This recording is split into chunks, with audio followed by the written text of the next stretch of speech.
السلام علیکم dear students, امید ہے آپ سب خیریت سے ہوں گے۔ اردو آن لائن لیکچر کے سلسلے میں آج ہمارا جماعت دہم کا لیکچر نمبر ہے 7۔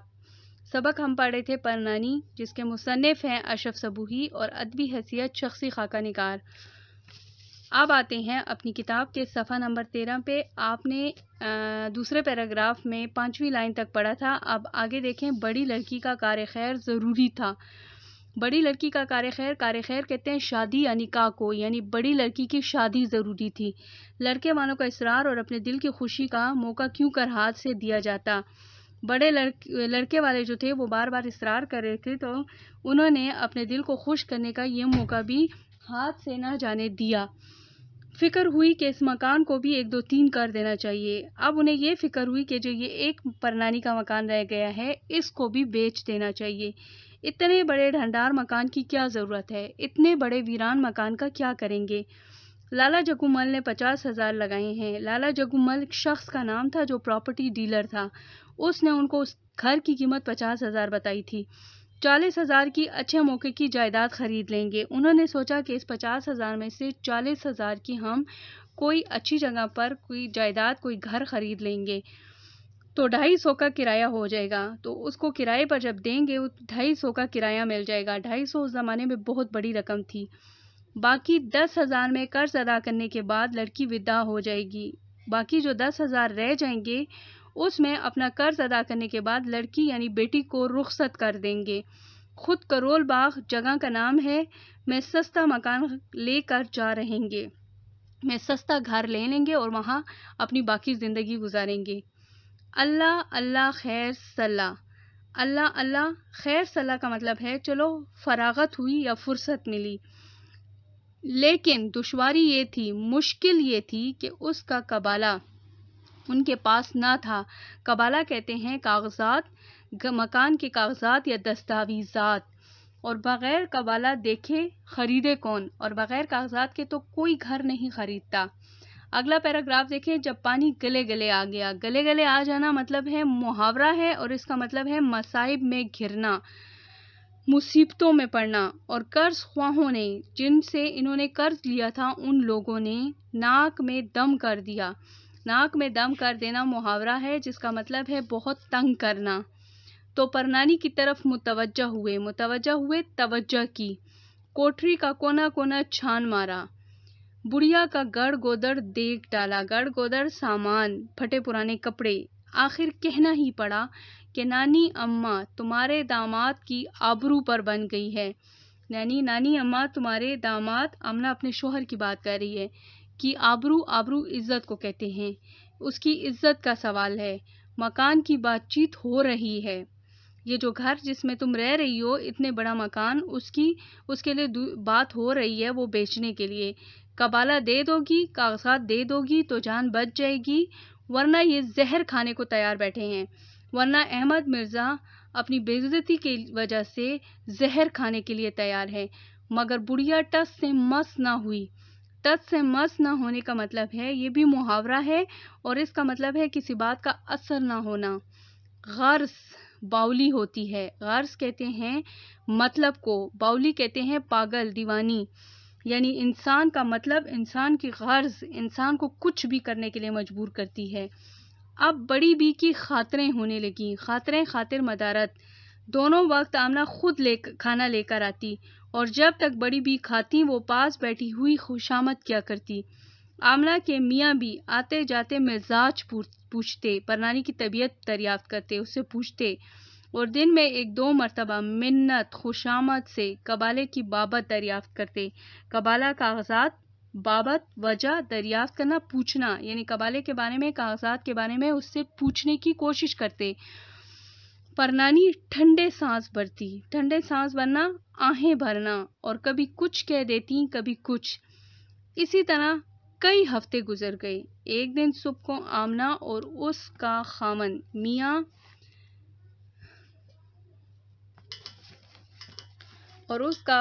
دونوں مل کر پرنانی کے پاس گئے اور حد سے زیادہ گڑ گڑائے۔ گڑ گڑائے مطلب منت سماجت کی۔